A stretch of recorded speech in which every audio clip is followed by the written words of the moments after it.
What's up, guys? Hope you're having a good day. So my dude Lloyd dropped off his new album today called The Course of the Inevitable. I have no clue what that means. It's kind of a different kind of a title as far as rap album goes. The Course of the Inevitable.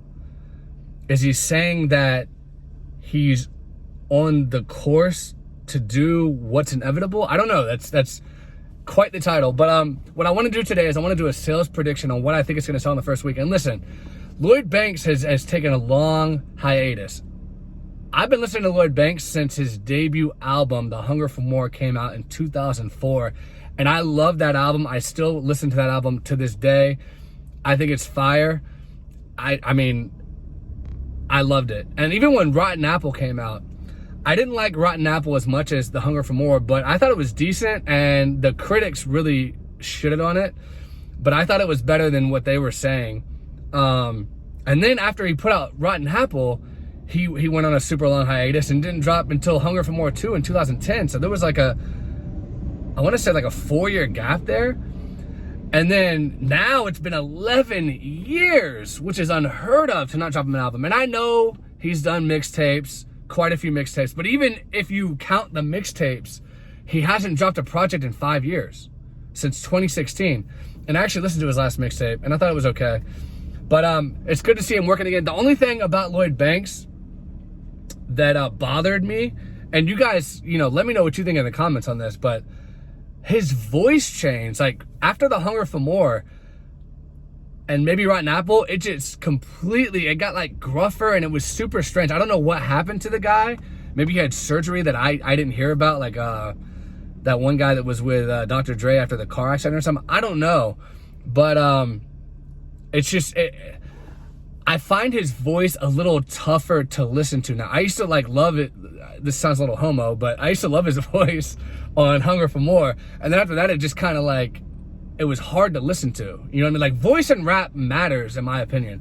I think I was just so used to his other voice, it was hard for me to grasp the new voice. Like, was he doing it on purpose? Was it a medical condition? Did his voice just change as he got older? Really strange. But I haven't listened to The Course of the Inevitable yet. I'm excited to listen to it. It's got 18 tracks. Now, as far as the sales go, what's it gonna do? Well, originally when I heard it was dropping, I was like, man, he's not gonna sell that good. Like, he just took too long off. He's had the drama with 50 Cent, the G-Unit stuff. It's not gonna sell very good. But to my surprise, I woke up this morning, I went on iTunes, and I know everyone streams now, but iTunes is still somewhat relevant. And it was #1 on iTunes over, Olivia Rodrigo and some superstars, And DMX was also at #1 on iTunes with his recent album, Exodus. And it's not slated to sell very well. So, like I said, it doesn't tell the overall picture. But I'm thinking this album might actually do decent. As far as a specific exact number goes, if I had to peg it, before I saw it was a #1 on iTunes, I would have been like, oh, it's probably only going to do like 20K. Maybe 20K. But now that I see it's #1 on iTunes, I'm starting to think he might creep up to 25K, guys. And for taking off 11 years in between albums, 25K independently, that would be a huge win, in my opinion. I mean, in anyone's opinion, factually, that would be a huge win. And if he hits 30K, I will be absolutely shocked. But I mean, hey, it's #1 on iTunes right now. So that's honestly what I'm predicting is about 20 to 25. And like I said, I was going to say 15, but when I saw #1 on iTunes, now I'm thinking maybe 20. But if it hits 25, now we're getting somewhere. 30 at the absolute most is what I'm thinking, but I'm going to say 20 to 25. So that's the prediction, guys. Please subscribe if you haven't. Give me a like and let me know in the comments what you think Lloyd Banks is going to sell in the first week, and I'll talk to you guys later.